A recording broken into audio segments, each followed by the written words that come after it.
ایک شرابی کے ہاں ہر وقت شراب کا دور رہتا تھا۔ ایک مرتبہ اس کے دوست احباب جمع تھے، شراب تیار تھی۔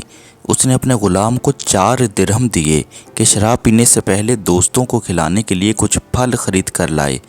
وہ غلام بازار جا رہا تھا کہ راستے میں حضرت منصور بن عمار بصری رحمۃ اللہ تعالی علیہ کی مجلس پر گزر ہوا۔ وہ کسی فقیر کے واسطے لوگوں سے کچھ مانگ رہے تھے اور فرما رہے تھے کہ جو شخص اس فقیر کو 4 درہم دے میں اس کو 4 دعائیں دوں گا۔ اس غلام نے وہ 4 درہم اس فقیر کو دے دیے۔ حضرت منصور رحمۃ اللہ علیہ نے فرمایا، بتا کیا دعائیں چاہتا ہے؟ غلام نے کہا، میرا ایک آقا ہے، میں اس سے خلاصی چاہتا ہوں۔ حضرت منصور رحمۃ اللہ علیہ نے دعا فرمائی اور پوچھا، دوسری دعا کیا چاہتا ہے؟ غلام نے کہا، مجھے ان درہموں کا بدل مل جائے۔ حضرت منصور رحمۃ اللہ علیہ نے اس کی دعا کی بھی پھر پوچھا، تیسری دعا کیا ہے؟ غلام نے کہا، حق تعالی شانہ میرے سردار کو توبہ کی توفیق دے اور اس کی دعا قبول کرے۔ آپ رحمۃ اللہ علیہ نے اس کی بھی دعا کی۔ پھر پوچھا، چوتھی دعا کیا ہے؟ غلام نے کہا، حق تعالی شانہ میرے سردار کی، تمہاری اور یہاں مجمع میں موجود ہر شخص کی مغفرت کرے۔ حضرت منصور رحمۃ اللہ علیہ نے اس کے لیے بھی دعا کی۔ اس کے بعد وہ غلام خالی ہاتھ اپنے سردار کے پاس واپس چلا آیا۔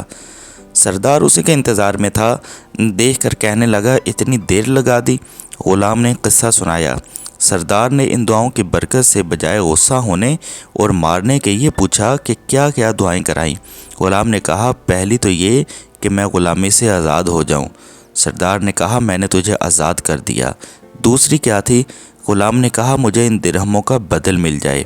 سردار نے کہا، میری طرف سے تمہیں 4000 درہم نظر ہیں۔ تیسری کیا تھی؟ غلام نے کہا، حق تعالی شانہ تمہیں شراب وغیرہ فسق و فجور سے توبہ کی توفیق دے۔ سردار نے کہا، میں نے اپنے سب گناہوں سے توبہ کر لی۔ چوتھی کیا تھی؟ غلام نے کہا، حق تعالی شانہ میری، آپ کی، ان بزرگ کی اور سارے مجمع کی مغفرت فرما دے۔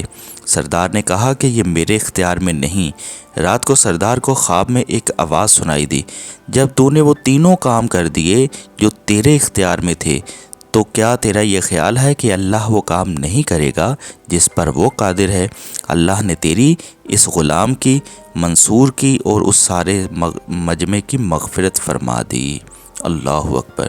تو ناظرین کرام، دیکھا کہ غلام نے اپنے مالک کے لیے، اپنے آقا کے لیے دعا کروائی تو اللہ پاک نے، جب انسان کے ہاتھ میں تھا کہ اس نے غلام کو آزاد کر دیا، اپنے گناہوں سے توبہ کر لی، تو اللہ کے ہاتھ میں جو چیز تھی اس نے اس کی مغفرت فرما دی۔